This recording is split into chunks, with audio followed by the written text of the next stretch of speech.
Hello students, कैसे हैं आप लोग? Welcome to this session. My name is doctor Kavita Rawat, your English teacher from ICT virtual classroom. Today we are going to discuss the sample paper. तो बच्चों, हम कोई भी पेपर कर रहे हैं तो इसलिए करते हैं क्योंकि आपको पता होना चाहिए कि कोई भी कंपटीशन हो, चाहे आपके बोर्ड एग्जाम हो, किस तरह से क्वेश्चंस को आपको अटेम्प्ट करना है इन द एग्जाम. क्लियर? चाहे आपके पेपर खत्म हो गए हैं या आपको और कंपटीशन करने, क्योंकि you are in 12th standard. तो इसके बाद आपको कंपटीशन फाइट करने हैं, किस टाइप से क्वेश्चंस आते हैं और how to attempt the questions in the exam, वो हम यहाँ पे डिस्कस करेंगे. तो जो आज हम करेंगे कॉम्प्रिहेंशन अनसीन पैसेज करेंगे, और उसके बाद जो है कि जिस तरह से एग्जाम में क्वेश्चंस आते हैं उसको हम कंटिन्यू करेंगे. तो कॉम्प्रिहेंशन क्वेश्चन कोई भी आपके कंपटीशन होते हैं उसमें भी आता है, अनसीन पैसेज दिया रहता है और उस पर बेस्ड क्वेश्चंस दिए रहते हैं, और आपको आंसर्स को फाइंड आउट करना है फ्रॉम द पैसेज. किस तरह से करने हैं वो अभी हम यहाँ पे डिस्कस करेंगे. तो बच्चों, सेक्शन ए है जो आपका राइटिंग सेक्शन होता है, और किस तरह से यहाँ पे दो पैसेज एग्जाम्स में आते हैं और किस तरह से आपको उसमें से उस पे बेस्ड क्वेश्चंस होते हैं. तो सबसे पहले आपको माइंड में रखना चाहिए कि अगर आप बार बार रीड करते हैं तो क्या होता है, आपका टाइम वेस्ट होता है. इससे बेटर है कि आप क्या करेंगे कि फर्स्ट ऑफ ऑल जो भी क्वेश्चंस दिए हैं eight the end of the passage के एंड में जो भी क्वेश्चंस दिए हैं उनको रीड करें और उनको माइंड में रखें, और फिर आप जो है जैसे जैसे आप रीडिंग करेंगे और वैसे वैसे आपको आंसर्स मिलते रहेंगे फ्रॉम द पैसेज. क्लियर? तो सबसे पहले आपको क्या करना है एग्जाम में, without wasting your time, eight the and में जो क्वेश्चंस दिए हैं उनको रीड करना है. तो फर्स्ट क्वेश्चन रहता है, read the passage given below and answer the questions that follow. Clear? देखते हैं हम फर्स्ट क्वेश्चंस क्या है और how to write the answer. तो फर्स्ट क्वेश्चन क्या है बच्चों, why are rights and duties called two sides of the same coin? अब हमने यहाँ पे रीड कर लिया है कि पहला क्वेश्चन है कि राइट्स एंड ड्यूटीज कैसे हम इसको कहते हैं कि क्या है to sides of the same coin. क्योंकि क्या है, सबसे पहले हमें क्या करना चाहिए, अपनी ड्यूटीज करनी चाहिए, राइट? तो यहाँ पे क्या बोला है, ड्यूटीज और राइट्स दोनों क्या है, to sides of the same coin. Next question देखते हैं बच्चों क्या है, based on this passage, why is there great unrest in our present day life? Why is there great unrest in our present day life? Third question क्या है, what do you think comes first? Rights पहले आते हैं या duties पहले आते हैं? तो अभी हम अपना ओपिनियन नहीं देना है, अकॉर्डिंग टू द पैसेज देखते हैं. Let's see. तो यहाँ पे पूछा है व्हाट डू यू थिंक, तुम क्या सोचते हो कि पहले राइट होना चाहिए, कम्स फर्स्ट राइट्स और ड्यूटीज? तो ये जनरल क्वेश्चंस भी हैं, तो ऑब्वियसली सबसे पहले क्या आना चाहिए, ड्यूटीज आना चाहिए. Duties come first, then rights. Next है, what should we do if we want to enjoy our rights? हमें क्या करना चाहिए जिससे कि हमें जो है हम एंजॉय कर सकते हैं अपने राइट्स के लिए. तो ये few questions are given based on that passage. Next है गिव एन एग्जांपल. अब एक एग्जांपल लिखना है, तो पहले हम इतने क्वेश्चंस को फाइंड आउट करते हैं फ्रॉम द पैसेज, और उसके बाद देखते हैं नेक्स्ट क्वेश्चंस क्या है. Find the word from para A which means serving as foundation. तो एक जो है सर्विंग एज फाउंडेशन, तो इसका जो है एक वर्ड ढूंढना है फ्रॉम द पैसेज पैरा 1 से फाइंड आउट करना है. तो ऑब्वियसली अभी देखते हैं हम, सर्विंग एज फाउंडेशन मींस हमारे राइट्स नहीं है, कास्ट नहीं है, फंडामेंटल है. तो हमें यहाँ से अपने मर्जी से नहीं लिखना, हमें फाइंड आउट करना है that word from the passage. Clear? Similarly para B, तो यहाँ पे आपको दिया है पैरा बी, तो आप पूरा नहीं पढ़ेंगे, पैरा ए में जो है फाइंड आउट करेंगे that word. Clear? Similarly para C, para F. Clear? तो हमने पहला क्वेश्चन रीड करा है बच्चों कि first question is your, why are rights and duties called two sides of the same coin. अब यहाँ क्या लिखा है बच्चों, fundamental rights and duties are the basic. तो अभी हमें पता चल गया कि यहाँ पे हमारे जो पैसेज है it is about the fundamental rights and duties. तो fundamental rights and duties are the basic rights of an Indian citizen in the constitution of India. These fundamental rights and duties apply to all the citizens of India, irrespective of their religion, gender, caste, race, etc. Rights and duties are two. अब हमने पहला question क्या पढ़ा था बच्चों, right and duties are the two sides of the same coin. अब क्योंकि हमने क्या कर लिया बच्चों, रीड कर लिया है क्वेश्चन, क्या क्वेश्चन है, तो अब हमारे माइंड में स्ट्राइक कर गया कि हाँ this is the right answer of that question. तो क्या है, rights and duties are two sides of the same coin. Clear? One can't exist without the other, कि एक जो है दूसरे के बिना जो है can't exist without the other, duties without the rights और merely slavery. Similarly, rights without duties amount to lawlessness. In any civilized society, rights and duties must go side by side. तो दोनों जो हैं साइड बाय साइड जो हैं, दोनों की importance है, that is why they both are the sides of the same coin. तो this is the answer of your first question. Clear? तो कैसे लिखना है अभी हम इसको फ्रेम करेंगे. तो फर्स्ट क्वेश्चन अभी हम पहले मार्क कर लेते हैं, then we will write. Next question था हमारा, but in today's world everybody talks one about his rights. There is a great hue and cry if our rights are infringed, but nobody seems to bother much about his duties. That is why there is a great unrest in our present day life. तो हमारा दूसरा question क्या है बच्चों? दूसरा question था why is the great unrest in our present day life. तो अभी हमें आंसर मिल गया इसका भी. in today's life, तो हम बिना टाइम वेस्ट करें जो है, क्योंकि हमने पहले क्या करा है बच्चों, रीड करे हैं क्वेश्चंस और अब हम पैसेज में से उसको फाइंड आउट करें. In today's world everybody talks about his rights. सब लोग बात करते हैं अपने राइट्स के लिए. There is a great hue and cry if our rights are infringed, but nobody seems to bother much about his duties. और यही कारण है, that is why there is a great unrest in our present day life. So this is the answer of your second question.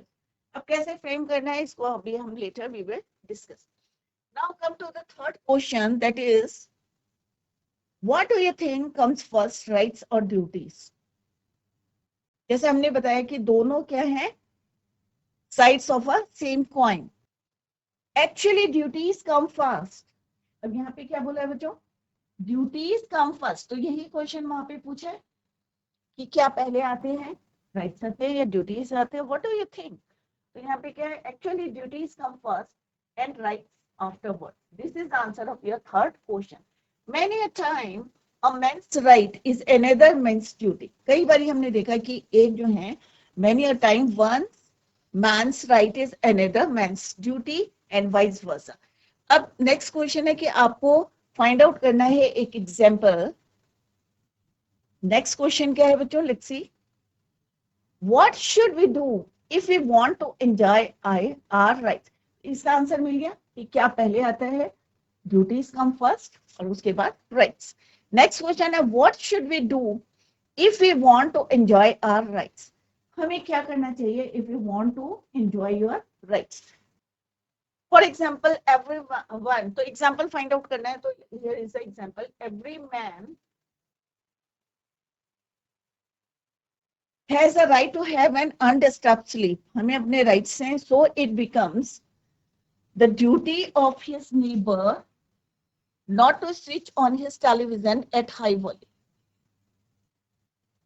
कई बार होता है ना, आप लोगों के एग्जाम्स हो रहे हैं, आप अपनी प्रिपरेशन कर रहे हैं, बट पड़ोस में जो है इतनी जोर से जो है लाउड स्पीकर लगाया है या गाने बजा रहे हैं, तो आपका क्या होगा, आपके जो राइट है कि अनडिस्टर्ब स्लीप करना, तो उसमें क्या होगा, डिस्टर्ब होता है. तो ये एक नेबर की भी ड्यूटी बनती है, not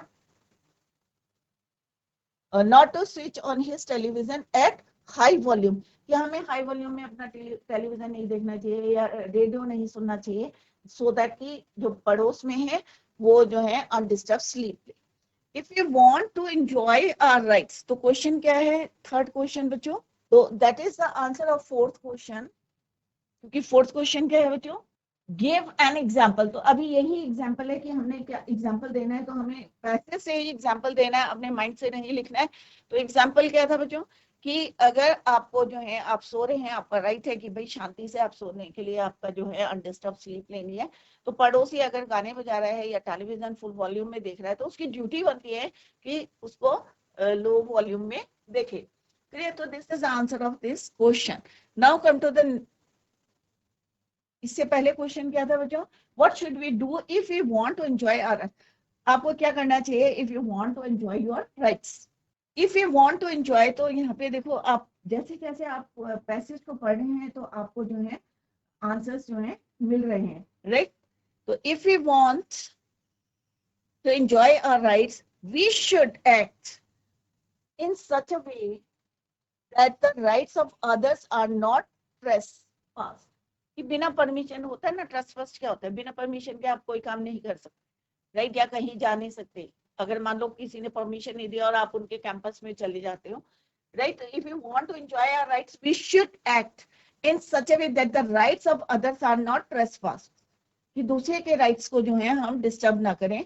it can happen only if we take due account of our duties also। In short, rights and duties are complementary things and not contradictory। तो ये क्या है, कॉम्प्लीमेंट्री थिंग्स है राइट्स एंड ड्यूटीज, ये कोई हमारी जो है कॉन्ट्राडिक्टरी नहीं है। क्लियर? तो इस तरह से हमने देखे कि हमने जो जो क्वेश्चंस हमने रीड करे थे इजीली वी विल जो है हमें यहाँ पे आंसर जो है उसके मिल गए।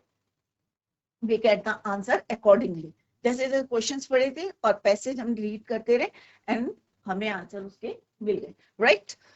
नेक्स्ट है, पहले हम देख लेते हैं then we will write the answers. Next question है बच्चों कि find the word from para A which means serving as foundation. अब यहाँ पे हमें एक वर्ड ढूंढना है, कहाँ से, पैरा 1 से ढूंढना है, राइट है, कास्ट है या फंडामेंटल है। लेट्स सी, पैरा 1 है तो हम पैरा 1 ही रीड करेंगे, सेकंड नहीं करेंगे, थर्ड नहीं करेंगे, फोर्थ नहीं करेंगे। तो यहाँ पे क्या है बच्चों, fundamental rights and duties are the basic rights of an Indian. तो यहाँ पे आंसर क्या है आपका, फंडामेंटल। कौन सा वर्ड है similar to that word, that is your fundamental.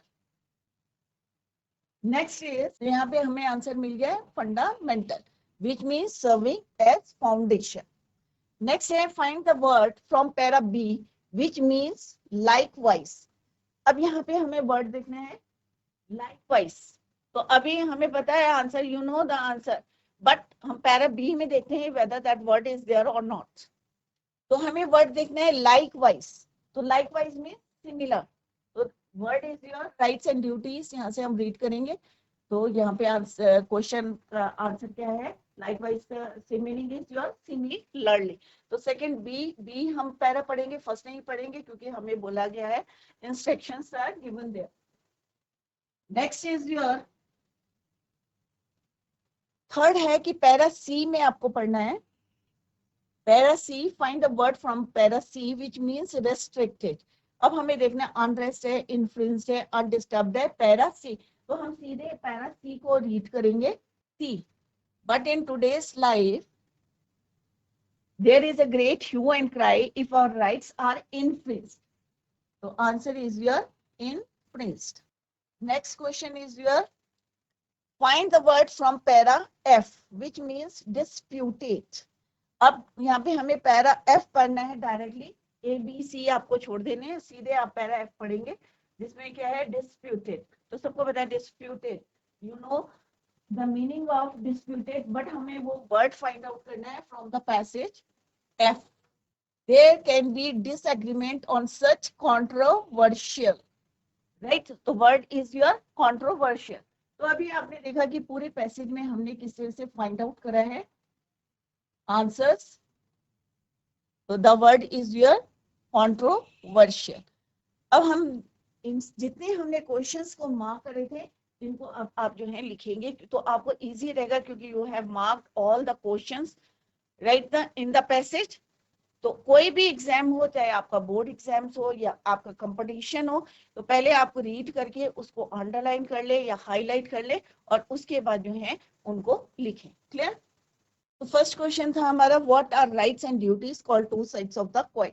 तो आपको कहाँ से स्टार्ट करना है बच्चों, यहां से आपको स्टार्ट करना है। Rights and duties are called two sides of the same coin. फिर लिखना है क्योंकि, बिकॉज, और जो आपने अंडरलाइन करा है उसको यहाँ पे आप लिखेंगे। Rights and duties are called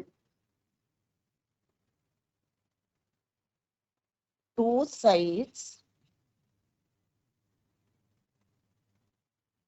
of the same coin because, अब आप क्या करेंगे कि जो आपने वहां पे लिखा है, जो आपने वहां पे अंडरलाइन करा है उसी को यहाँ पे आप लिखेंगे। क्लियर? तो यहां से आपको लिखना है because one can't exist without the other. Duties without rights are merely slavery. Without rights are merely, कैसी है, स्लेवरी। तो जो आपने हाईलाइट करा है उसी को यहाँ पे आप लिखते रहें आंसर्स में। Right? Similarly rights without and similarly rights without duties amount to lawless. ये मैं यहाँ पे, आप इसको कंप्लीट करें क्योंकि यहाँ पे ऑलरेडी हमने मार्क किया है answer. In any civilised society rights and duties must go side by side, that is, it is called rights and duties are two sides of the same coin. Clear? तो इस तरह से आपको answer देना है, आपको पहले मार्क करना है और उसके बाद उसको लिखना है। तो next is your, let's see the next question. इसको यहाँ पे कंटिन्यू करेंगे, जब जितना हाईलाइट करा है उतना आप आंसर इसको लिखेंगे। Now come to the next question, that is Why is there great unrest in our present day life? तो इसको भी हमने यहाँ पे मार्क करा है। In today's world, everybody talks much about his rights. There is a great hue and cry. Clear? तो इस तरह से आपको जो आपने अंडरलाइन करा है उसी को जो है आपको फ्रेम करना है। क्लियर? तो यहाँ से आपको स्टार्ट करना है।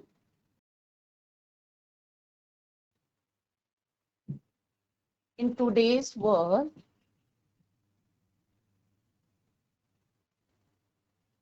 everybody talks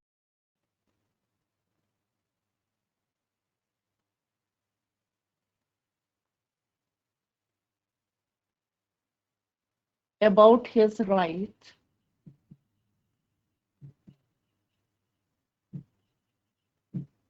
clear? तो इस तरह से आपको यहाँ पे क्वेश्चन के जो है आंसर को लिखना है। There is a great hue and cry, तो यहाँ से आप इसको जो है लिखेंगे आंसर को। But there is a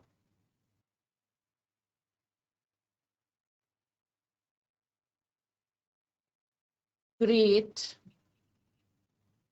hue and cry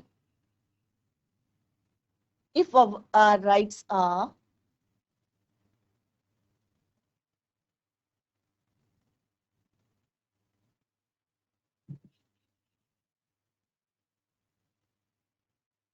infringed.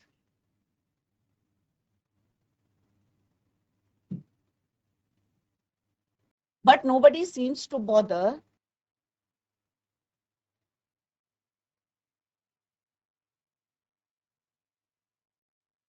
Nobody seems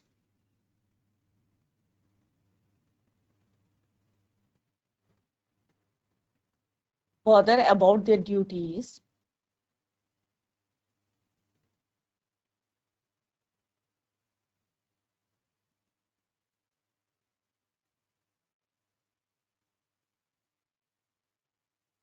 किसी को रहती है बच्चों?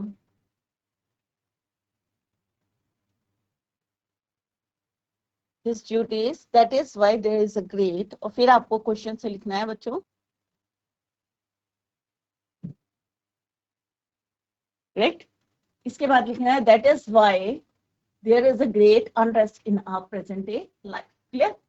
That is why there is a great unrest in our present day life. So this is the answer of, और आपने देखा है कि किस तरह से हमने फ्रेम करा है और वही हमने यहाँ पे लिखा है और बाद में रीजन लिखेंगे. That is why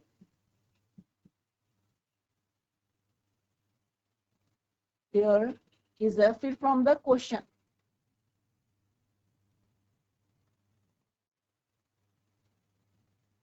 Great unrest in present day life.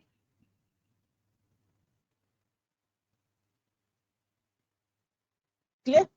तो कैसे लिखना है आपको? In today's world everybody talks about his right. सब अपने राइट्स की बात करते हैं, but there is a great hue and cry. और कब जो है ह्यू एंड क्राई हो जाता है? जब हमारी राइट्स जो है इन्फ्लुएंस हो जाते हैं. Nobody seems to bother about his duties. That is why there is a great unrest in our present day life. Next question है, what do you think comes first, rights और duties? तो इसका आंसर देखते हैं और then we will write. Duties come first and rights afterwards, right? Afterwards. Duties come first and rights afterwards. Clear? तो इस तरह से सिंपल से आपको आंसर लिखना है. जितना क्वेश्चन पूछा है उसी का आंसर देना है. What should we do if we want to enjoy? If we want to enjoy our rights, तो आपको जैसे यहाँ पे हमने एंड में लिखा है, तो यहाँ पे भी आपको कैसे लिखना है? If we want to enjoy our rights, let's see the answer जो हमने अभी मार्क करा था. ये है बच्चों, if we want, sorry, if we want to enjoy our rights, we should act. If we want to enjoy our rights, we should. अब आगे देखते हैं क्या लिखा है क्वेश्चन में, हमने मार्क किया है. We should act in such a way. We should act in such a way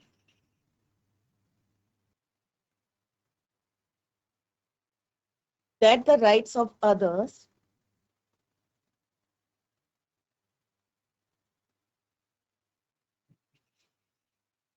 should not trespassed, are not trespassed. Clear? तो इस तरह से आपको आंसर लिखना है. हमने पहले उसको फाइंड आउट करा है, रीड करा है पूरे चैप्टर को, और उसके बाद how to write the answers. Next question है बच्चों, give one example from the passage. अब पैसेज से आपको एक एग्जांपल लिखना है, जैसे हमने यहाँ पे मार्क किया है बच्चों. क्या है example? Every man has the right to have an undisturbed sleep. Every man, सबका क्या है राइट? क्या है? कोई भी काम आप कर रहे हैं तो अपने अधिकार से कर सकते हैं. तो every man has the right to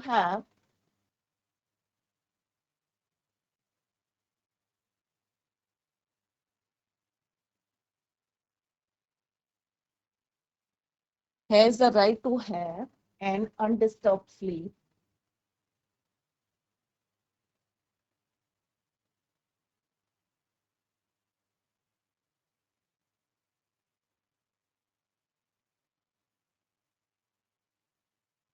तो पड़ोसी की ड्यूटी क्या बनती है?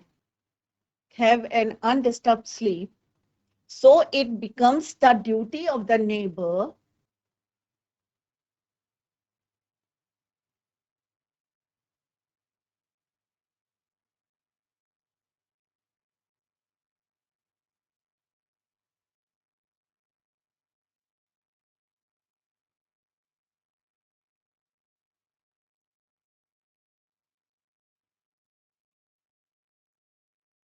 to watch TV, so it becomes the duty of his neighbor not to switch on his television at high volume.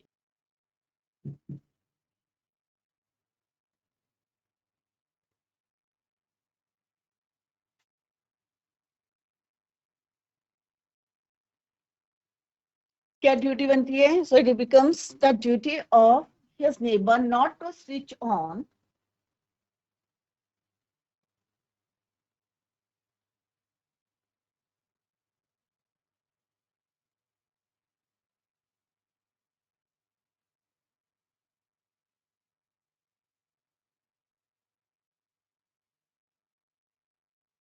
on his television at high volume.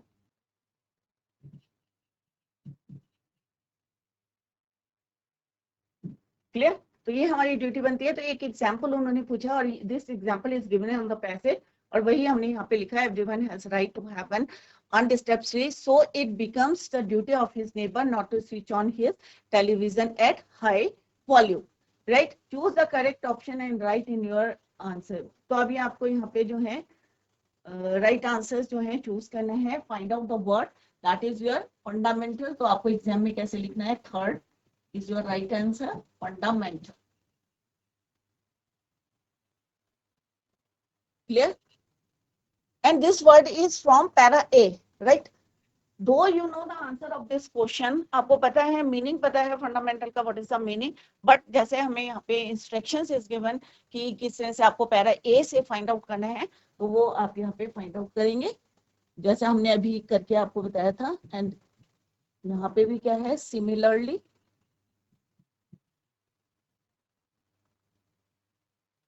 Influenced, para सी से हमने find out करा है. Answer is your. और mark भी क्या है आपने? Influenced.